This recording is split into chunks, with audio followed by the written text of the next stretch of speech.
the sky,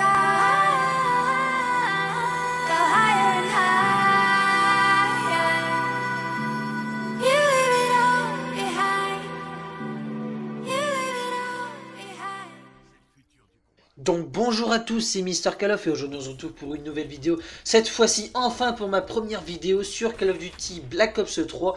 Je suis donc à la VMP, donc un fusil mitrailleur, une des mitraillettes qui est vraiment excellente puisqu'elle a une super cadence de tir.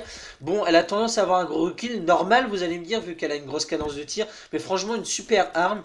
Et on était donc sur la map Aquarium, donc une map qui n'était pas disponible sur la bêta. C'est d'ailleurs pour ça que j'ai décidé de proposer cette map en première vidéo, tout simplement pour avoir du renouveau, pas avoir toujours la même chose. C'est vrai que je pense que Combine, Evac et Hunted, on en a tellement vu à la bêta que sur YouTube ça peut lasser déjà si on en remet dès le début. Bon, j'ai un gameplay sur Combine encore qui vous attend parce que c'est vrai que je pense que sur Black Ops 3, je vais pas dire que je suis doué sur ce Black Ops 3, mais franchement je peux vous assurer que de la nucléaire à mon avis vous allez en voir dans pas très longtemps, parce que franchement j'ai des statistiques, hein. C'est pas pour me vanter que je dis ça, mais j'ai des putains de statistiques alors que je suis déjà niveau 20, je dois avoir 3,5 en ratio victoire-défaite, non 3,25 en ratio victoire-défaite et je dois avoir 2,30 de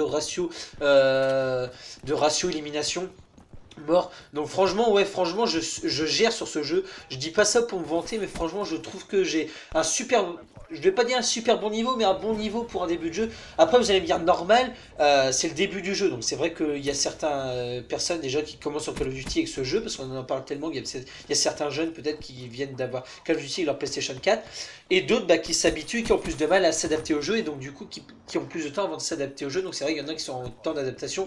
Bon, moi c'est vrai que les maps elles sont pas très grandes, ce qui permet, moi je m'adapte assez vite, je retiens assez vite les maps, donc ce qui fait que je peux assez vite m'adapter aux maps, et donc du coup vous proposez des beaux petits gameplays comme celui-ci avec un 43/12 en domination sur la map Aquarium, qui est une super map, parce que les maps, faut dire ce qu'il y a, elles sont pas très grandes et elles sont super bien adaptées au concept de déplacement, qui est donc pas un déplacement à l'horizontale, à la verticale comme on avait sur Advanced Warfare. C'était plus un jeu aérien que terrestre, tandis que là, certes on a le double saut, mais il est beaucoup moins utilisé que sur Advanced Warfare, voire limite pas du tout. Ça sert juste à contourner, à sauter par-dessus des obstacles, etc.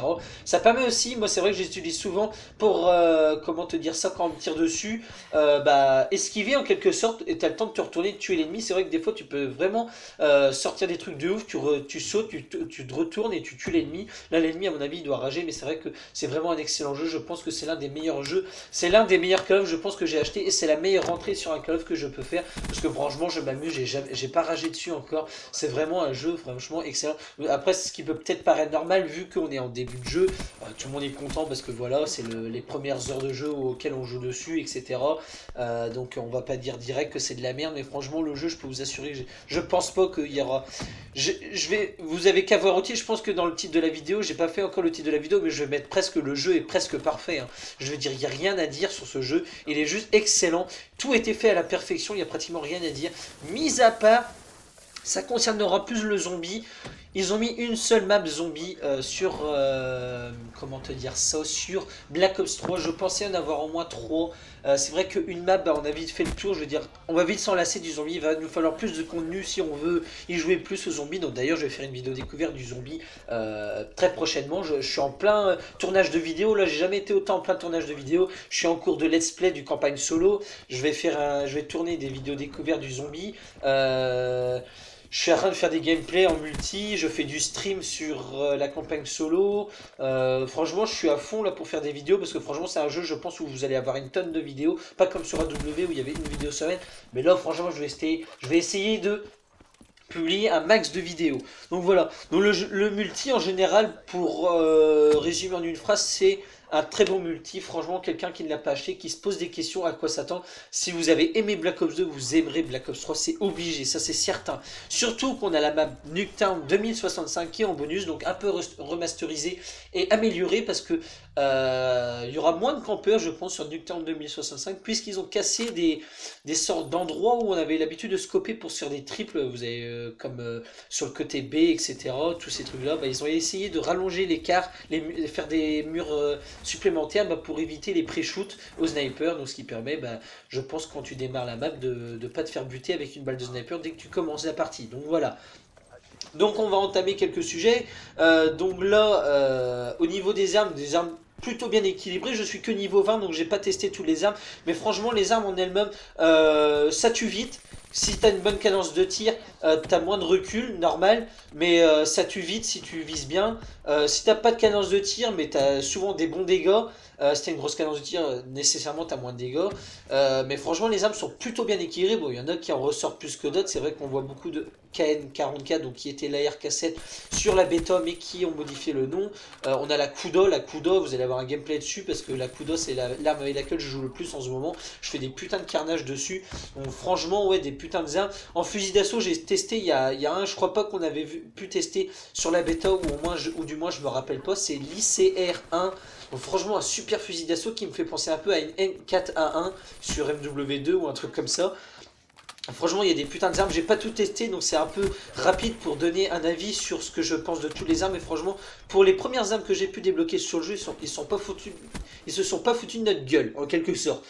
La santé sur le multijoueur, une bonne santé, comme à Black Ops 2, c'est-à-dire que il faut pas un chargeur pour tuer un ennemi, mais il faut pas non plus 3 balles. C'est juste bien la santé. C'est pour ça que je dis le jeu est presque parfait, tout a été mis en place. On a bien écouté la communauté et je pense qu'une bêta a été un très bon point à mettre en place, parce que ça a permis aux développeurs d'améliorer ce qui a été critiqué en quelque sorte. C'est vrai qu'on avait critiqué la Razorback et apparemment, j'ai pas testé encore la Razorback, mais les dégâts auraient été diminués, voire une arme beaucoup moins efficace, voire même une arme qu'on ne verra plus beaucoup sur le multi parce qu'elle a été vraiment beaucoup baissée en termes d'efficacité pour tuer, etc.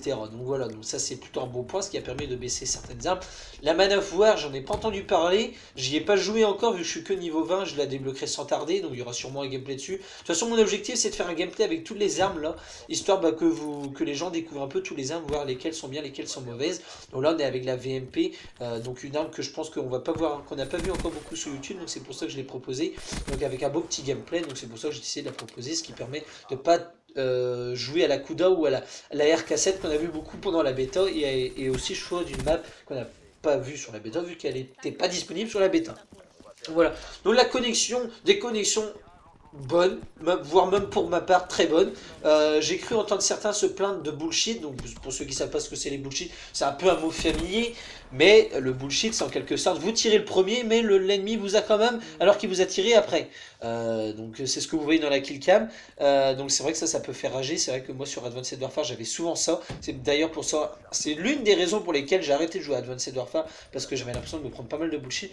Mais c'est vrai que sur Black Ops 3, avec le double saut, vous avez moyen de vous en sortir, avec les slides, etc. Vous avez moyen d'esquiver, et franchement de bien contourner les ennemis. D'ailleurs avec les slides, ça vient marcher sur les murs, vous avez vraiment moyen de contourner les ennemis, d'arriver dans leur spawn par derrière et de vous faire vraiment plaisir.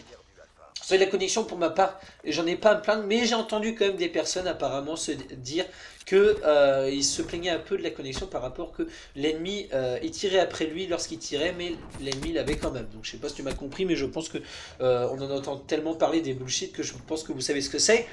Ensuite les killstreaks, donc les killstreaks phares de Black Ops, de la série Black Ops, il y a donc la microstation orbitale qui refait son retour, appelée sous le nom de Hater. On a le drone, après on a tous les killstreaks de base qu'on a l'habitude d'avoir. Il y a le fantôme qui peut faire référence un peu au Warbird, on a le vaisseau mère qui peut faire référence au mitrailleur d'Osprey, etc. On a le drone brouilleur, on a le drone de chasse qui s'appelle autrement, je sais plus comment il s'appelle, enfin on a tout, mais celui qu'on attendait quand même, c'est la microstation orbitale, et elle est là, mais elle se débloque assez tard. C'est d'ailleurs pour ça que je ne l'ai pas en killstreak, parce qu'elle se débloque niveau 38 ou 39. Pour ce qu'il en est des atouts, on retrouve exactement, après les atouts, c'est la seule truc qui se modifie pas, normal, les atouts resteront les mêmes sur n'importe quel Call of, avec l'atout fantôme qui se débloque niveau 39, que j'ai d'ailleurs hâte de débloquer, parce que c'est vrai que les drones ennemis, ça fait que tu te fais vite détecter, donc le fantôme ne fera pas de mal, sachant que quand on passe un prestige, on peut débloquer un atout, une arme, comme on avait l'habitude sur Black Ops 2, et moi je pense que je vais débloquer soit l'Hater, soit le fantôme pour mon passage de prestige numéro 1. Pour les spécialistes, 9 spécialistes au total, avec 2 capacités, et donc moi j'ai donc pris impulsion visuelle, ce qui permet de faire un rayon un peu comme un oracle, et qui permet de détecter les ennemis aux alentours avec une lueur rouge qui les enveloppe et qu'on peut voir à travers les murs, ce qui permet de détecter quand on est en série les ennemis qui sont à proximité, histoire de se faire buter en série et de débloquer ses killstreaks. Donc voilà. Et la nucléaire qui fait son retour, mais la nucléaire ne sera seulement une médaille, il n'y aura pas de nucléaire à activer. Donc voilà, donc c'est la médaille un peu à la Black Ops 2, donc voilà, voilà. Donc j'en ai fini pour ça, pour ma découverte du multijoueur. Donc du coup, franchement, je geek à mort sur le multijoueur, pour pas rien vous cacher, parce que c'est vraiment un jeu que je kiffe à mort. Et donc voilà, donc sur ce, j'espère que ce gameplay vous aura plu. Pour ma part, en conclusion, Black Ops 3 est un jeu qui promet énormément. C'est un jeu pratiquement parfait pour ma part, mis à part le zombie, où il manque des maps zombies, mais je pense qu'ils vont certainement en sortir durant les packs de maps, enfin je veux dire les DLC plutôt. Donc je pense que pendant les DLC, on va avoir accès à une nouvelle map. Il y a aussi, pour ceux qui ont pris l'édition de Juggernog, édition de Black Ops 3, la map Dead Rise, appelée sous le nom de The Giant, donc Dead Rise remasterisé. Donc d'ailleurs des vidéos YouTube si vous voulez aller voir à quoi ressemble Dead Rise remasterisé. Donc voilà.